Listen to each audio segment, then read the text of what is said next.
안녕하세요. 세남TV 이승훈 강사입니다. 이번에 할 동영상은 요 전에 했던 아이들 좌뇌 우뇌 테스트 했던 그것에 대한 문항 해설 영상입니다. 요 전에 했던 것은 해석 영상이고 요번에는 문항 해설 영상입니다.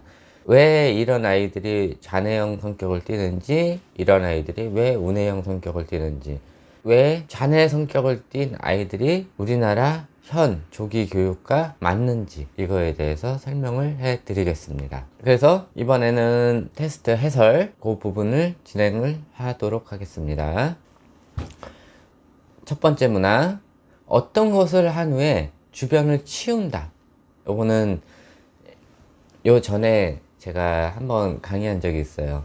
뭐냐면은 좌뇌형 아이들하고 우뇌형 아이들은, 좌뇌형 아이들 같은 경우는 주로 정보 입수가 텍스트로 많이 들어와요.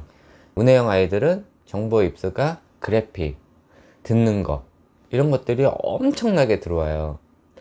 그리고 이런 아이들은 에너지가 막 넘쳐요. 우뇌형 아이들 같은 경우는 좌뇌형 아이들에 비해서. 그렇기 때문에 이 좌뇌형 아이들 같은 경우는 정보 입수량이 깔끔해요. 그리고 이것을 매일매일 정리정돈을 해요. 이유는 여러 가지가 있어요. 부모가 어렸을 때부터 그렇게 하도록 시켰는데 이 아이가 그대로 따라 했기 때문에 이런 아이들은 주위를 깔끔하게 치우는 편이에요. 그런데 우뇌형 아이들 같은 경우는 성인으로 마찬가지도 어떤 사람은 깔끔하게 청소하고 치우고 이런 사람이 있는 반면에 어떤 사람은 어지러운 사람이 있어요. 깔끔하게 치우는 사람들은 좌뇌형 성격이고 주변을 좀 어지럽게 하는 사람들이 우뇌형 사람인데, 어지럽게 한다고 무조건 우뇌형은 아니에요. 좌뇌형 사람들이 게으르면 또 이렇게 돼요. 그러니까 아이들 기준으로 봤을 때는 좀 깔끔하거나 하고 난 다음에 정리정돈을 하거나 이런 좀 정리를 잘하는 아이들은 좌뇌 타입, 정리를 안 하는 아이들은 우뇌 타입이에요. 그래서 정리를 잘하는 아이들 같은 경우는 공부하는데도 집중력이 좋아요. 우뇌형 아이들 같은 경우는 공부하는데 주의가 좀 산만해요. 그런 특징이 있어요. 두 번째, 언어 영역 관련. 이 언어 영역이 안 돼버리면은 아이들이 공부를 잘 할 수가 없어요. 그러니까 공부라는 거 학과 공부를 얘기를 하는 거예요. 학과 공부를 잘 할 수가 없어요. 그래서 언어는 아이가 맨 처음에 태어났을 때 뭐부터 해요? 듣기부터 해요. 듣기, 말하기, 그 다음에 읽기, 쓰기. 그게 언어를 배우는 순서예요. 외국어도 마찬가지예요. 듣기, 말하기, 읽기, 쓰기예요. 근데 우리나라는 듣기, 말하기를 얼마 안 해요. 그리고 바로 읽고 쓰는 것부터 가르치기 시작을 해요. 그러니까 아이들이 듣기, 말하기가 되지도 않는 상태에서 읽고 쓰기를 해버리니까는 재미가 없어요. 한국어도 마찬가지예요. 아이들이 듣고 말하는 게 돼요. 근데 이거는 애들이 4살 정도면 다 돼요. 그때부터 막 쓰기를 막 가르치고 읽기를 강요를 해버리면 아이들이 흥미를 잃어버려요. 개 중에 IQ 지능이 높은 아이들은 해요. 근데 대부분 아이들은 흥미를 잃어요. 그래서 조기 교육이 아이들한테 잘못된 영향을 끼칠 수가 있어요. 그래서 두 번째 질문, 생후 30개월 이후 말을 자연스럽게 했다. 요게 아이들이 보통 성향인데, 간혹 가다가 말을 좀 늦게 띄는 아이들이 있어요. 늦게 띄면 늦게 띈 만큼 정보를 자기 말하는 거, 이런 것들부터 해가지고 자기가 원하는 대로 행동하는 거, 이런 것들이 상대방이 못 알아주니까는 30개월 이전에도 말을 못하게 돼버리면 아이들 나름대로 스트레스를 받게 돼요. 그래서 30개월 이전에 말을 잘 못한다 그러면 언어 치료를 좀 받는 거를 권장을 해줘요. 그래서 30개월 이후에 말을 했다 그러면은 이제 정상적으로 컸다고 보시면 되고, 말을 못하게 됐다 그러면은 받아들이는 정보 양이 다른 애들에 비해 적다 보니까는 나중에 학습을 할 때나 아니면은 읽고 쓰기를 할 때 대부분 늦게 띄는 성향이 있어요. 세 번째, 한글 읽기가 7살 이전에 자기 스스로 떴다. 가르쳐 주지도 않는데 스스로 떴다. 이런 아이들은 제가 플러스 2점을 줬고, 교육을 뛰면은 플러스 1점. 학교 갈 때쯤 떴다 그러면은 마이너스 1점을 줬는데, 제가 요전에 한글에 대해서 강의를 했을 때 제가 이게 정상이라고 그랬어요. 원래 이게 정상인데 우리나라 조기 교육 현실상 이게 또 맞는 거예요. 이 잘못된 결과가 맞아버려요. 그런데 학교 공부가 아이들이 읽고 쓰기가 안 되면 할 수 없는 게 우리나라 교육 현실이에요. 그렇기 때문에 이렇게 되지 않으면 우리나라 학교 교육을 할 수가 없어요. 좀 안타까운 현실이긴 한데, 어쨌든 우리나라 학교 교육에 맞추려고 그러면은 일찍 떼야 돼요. 그만큼 아이들 창의성 능력하고 사회성 능력이 떨어져 버려요. 근데 부모가 그거를 알아서 아이들이 한글을 띄었을 때 같이 그거를 병행을 해주면 되는데, 아이들이 한글을 띄기 시작하는 그 순간부터 엄청난 공부를 시키기 시작해요. 욕심에. 그러니까 아이들이 많이 그때 학습 장애가 생기게 돼 버려요. 그래서 이렇게 된 아이들도 3학년 이상 넘어가 버리면 그때부터 슬슬 학습 장애가 나타나기 시작을 해요. 그러니까 한글을 무조건 일찍 떴다고 좋은 건 아니에요. 초등학교 1학년, 2학년 때는 별거 없어요. 이미 다 배우고 갔는데, 학교 가기 전에 얘네들은 다 배우고 가요. 그러니까 1학년 때 놀아요. 뭐 받아쓰기나 좀 하고 놀아요. 2학년 되면 이제 슬슬 어려워지는데 1학년 때 공부를 안 했잖아요. 그러니까는 공부하는 법을 몰라요. 그러니까 2학년 때도 뭐 슬금슬금 하다가 3학년부터 슬슬 어려워지기 시작하거든요. 이 3학년 문제지 어머니도 한번 풀어보세요. 50점도 안 나와요. 이거를 애들을 시키는 거예요.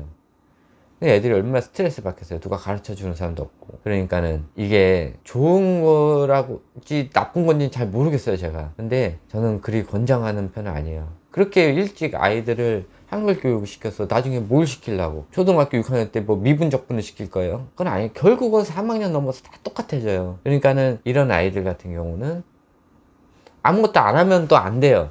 이런 학교 가기 전에 이게 한글을 잘 못 띄는 아이들은 창의성 교육, 예절 교육, 사회성 교육 같은 거 시키기가 굉장히 좋아요.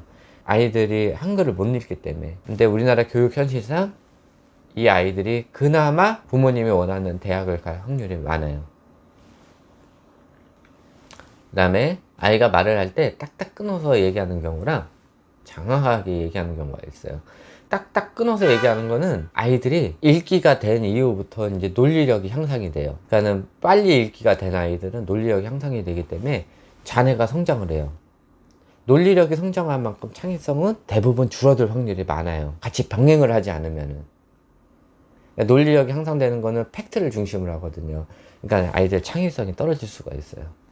그래서 자녀가 성장을 해버리면 우리나라 학습에 많이 적당화가 돼 있어요. 그러니까 교육을 중심으로 한 나라들은 이 운해 학습을 굉장히 중요시해요. 아이들 창의성. 근데 우리나라는 아직까지는 사자 직업을 원하고, 강남에 있는 사람들 같은 경우도 역시 아이들이 사자 직업을 원하기 때문에 그거에 따라서 모든 교육이 바뀌고 있어요. 그래서 조금 안타까운 현실이긴 해요. 그래서 이런 거 딱딱 끊어서 얘기를 하는 아이들이 자녀가 성장을 하고 있다는 거고, 대신 운해는 줄어들고 있어요. 그리고 장황하게 얘기하는 애들은 논리력이 아직 향상이 안 된 아이들이에요. 이런 아이들은 굉장히 창의성도 높아요. 근데 우리나라 교육 현실상 이런 애들이 점수를 더 잘 받아와요. 왜? 객관식이 많기 때문에. 받아쓰기가 많이 틀린다. 이런 아이들 역시 이것도 좌뇌에 있어요. 그래서 받아쓰기를 많이 틀리는 아이들은 문법에 관련된 거, 이런 뇌가 아직 활성화가 안 된 아이들이에요. 그러니까 7살 학교 가기 이전에 읽고 쓰기가 된 아이들은 이 문법에 관련된 뇌가 활성화가 되기 시작을 해요. 그래서 이런 아이들은 점수를 잘 맞아오고, 또 암기력, 단순 암기력도 좌뇌에 있어요. 자네가 발달을 하면서 단순 암기력도 발달을 하는데, 운해 타입 애들은 단순 암기력이 자네 타입 애들보다 낮아요.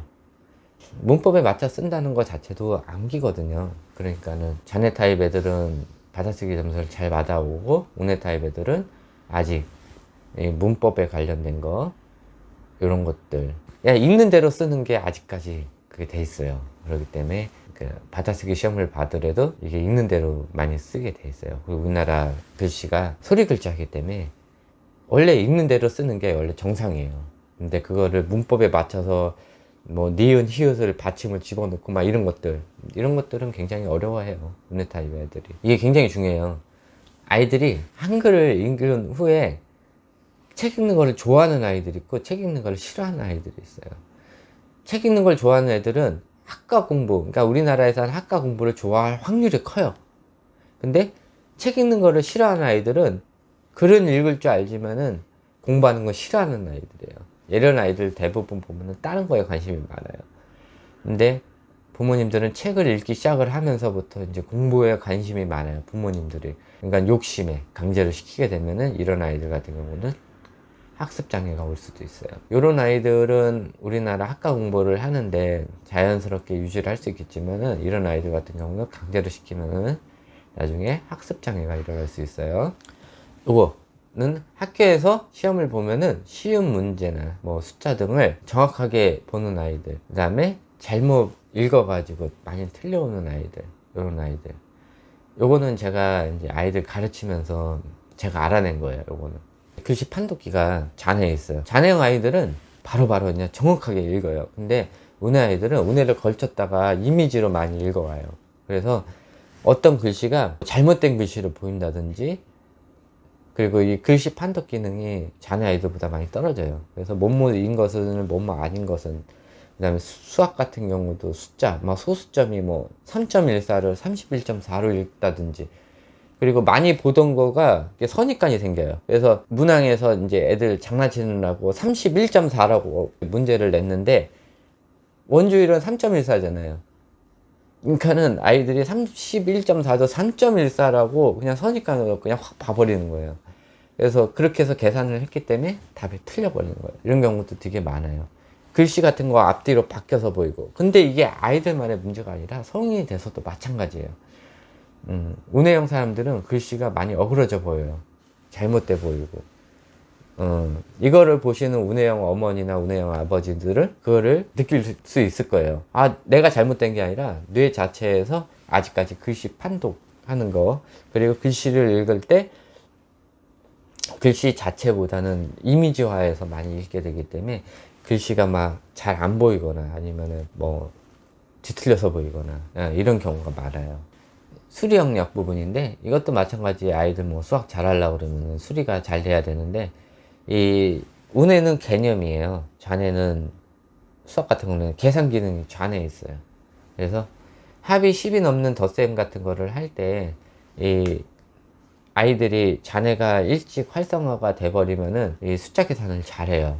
근데 운해 타입 아이들 같은 경우는 숫자 계산이 잘 안 돼요. 무조건 개념부터 파악을 하고 왜 이 덧셈 뺄셈이 이렇게 해서 왜 되는지를 알아야 돼요. 그러니까 수 개념부터 해가지고 차근차근 다 배워야지만 계산을 할 수가 있어요. 저 같은 경우도 운해 타입인데 아직까지도 뭐 10 이상 덧셈 뺄셈 같은 거 이제 동계산도 막 큰 단위 넘어가면 계산하기가 굉장히 어려워요.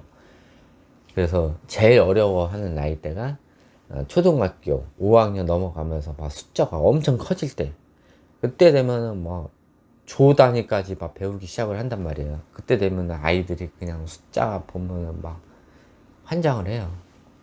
싫어한단 말이에요. 운해 타입 아이들 같은 경우는 곱셈도 막 4자리 셈 곱하기 막 3자리 막 이런 거 나오고, 평생 살면서 쓸데없는 거 이런 걸 배운단 말이에요. 그러면은 그때부터 안 하기 시작을 해요. 근데 또 고등학교 가면은 숫자가 마이너스 1부터 1 사이밖에 없어요. 곱셈 구구단만 할 줄 알면 돼요. 그 나머지는 다 뭐예요? 문자 더하기 빼기예요. 그러니까는 결국은 고등학교 가면 아무 쓸데가 없는 거를 초등학교 때 아이들을 되게 힘들게 한단 말이에요.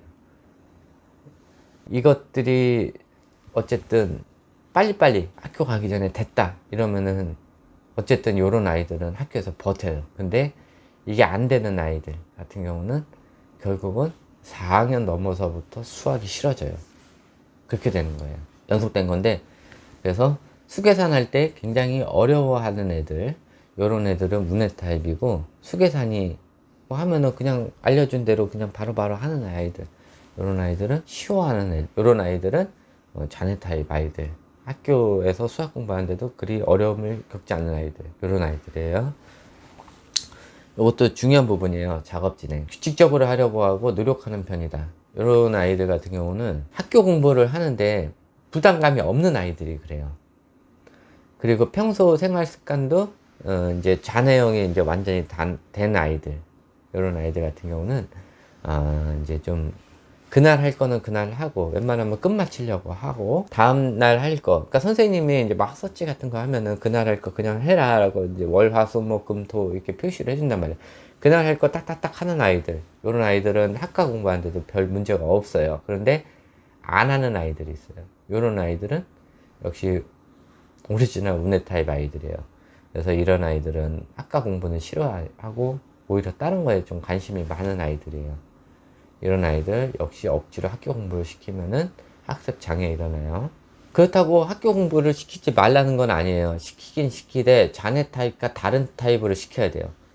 조금 더 어려워요. 아이들 개념부터 해가지고 차근차근 해줘야 돼요. 사회, 과학 같은 거 시킬 때도 아이들을 그냥 무조건 외우라 그러면 못 외워요.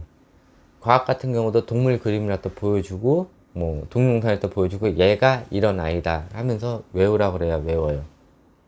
사회 같은 경우도 뭐 댐이나 방조제 외워 그럼 못 외워요. 그거를 실제로 보여주고 이게 이렇게 하는 거 역할을 한다라고 보여주고 그 다음 외우라 그래야 아이들이 이해를 하고 외워요. 이게 운해타입 아이들 특징이에요.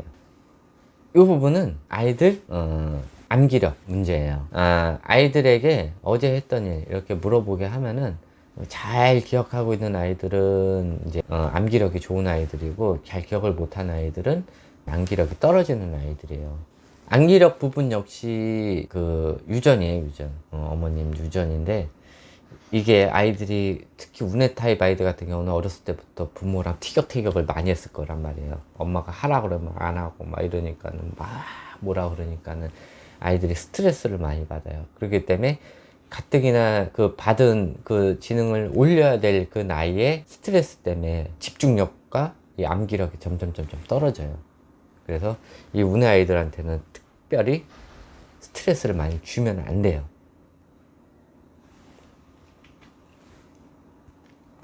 이것으로 아이들 학습에 관련된 좌뇌 운해형을 봤고요.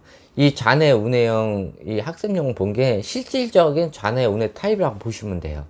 그리고 1번에 선택된 것들이 대부분 보면은 우리나라 학습하고 맞는 아이들이에요. 그리고 2번이나 아까 3번에 선택된 아이들이 굉장히 어려워하는 아이들이에요. 그래서 우리나라 교육 자체가 암기, 단순 암기 이런 걸 중요시하고 객관식 문제도 단순 암기만 잘하면은 웬만하면은 다 잘 풀 수가 있어요. 근데 운해 아이들 같은 경우는 단순 암기 자체가 굉장히 어렵단 말이에요. 그렇기 때문에 우리나라 교육에 맞지가 않고 영어 같은 경우나 이런 것도 운해 아이들은 듣기가 굉장히 잘 돼요. 그래서 들으면 그대로 말할 수 있는 건 되는데 결국은 시험이라는 제도 때문에 아이들이 영어를 안 하게 돼요. 그래서 이런 문제가 많아요. 그래서 이 부분 아이들이 지금 운해 타입인지 잔해 타입인지 알아두시고 그 다음에 제가 요 전부 다 강의가 끝나 버리면은 잔해 타입, 운해 타입 아이들에 대해서 어떻게 공부를 시켜야 되는지를 말씀을 드릴 거예요. 그거에 맞춰 가지고 아이들 교육을 시켜 주시면 됩니다. 네, 요것으로 강의 마치고요. 다음번 사회성 문항에 대해서 설명을 해 드리도록 하겠습니다. 네, 구독과 좋아요는 제 영상 만드는데 굉장한 도움이 됩니다. 네, 감사합니다.